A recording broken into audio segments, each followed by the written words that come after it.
ఏంటి పుట్టుకతోనే నీకు ఇట్లా కాళ్ళు చేతులు లేవా? పుట్టిన 6 మంత్స్ తర్వాత. 6 మంత్స్ తర్వాత. దానికి ఏదైనా పేరుందా? అంటే పేరంటే మేనరకం, ఓర్సకం అంటారు. అంటే మా గ్రాండ్ మదర్కి అట్లాగే ఇద్దరు, వాళ్ళ గ్రాండ్ మదర్కి ఇద్దరు, అలా అట్లా ఐ మీన్ ఓర్సకం, వారసత్వం కింద వచ్చింది. అలాగే మేనరకం. ఏం చేస్తారు మీ తల్లిదండ్రులు?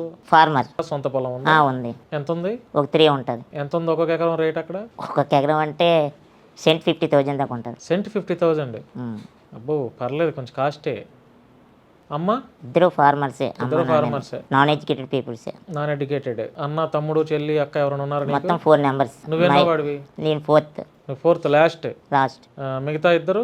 మై బ్రదర్ నాలాగా ఉంటారు, సేమ్. ఓకే. అతను ఫస్ట్. తర్వాత సెకండ్ బ్రదర్ ఉంటారు, అతను బాగుంటాడు. College lecturer. ఇంకొక సిస్టర్ ఉంది, తనకు కూడా మ్యారేజ్ అయిపోయింది. నేను లాస్ట్. మీరు లాస్ట్. మీరిద్దరే ఇలా పుట్టారు. మరి దేవుడు ఇలా పుట్టించినందుకు దేవుడి మీద కోపం ఉందా? కోపం అంటే ప్రతి ఒక్కరికి సాధారణంగా ఉంటది.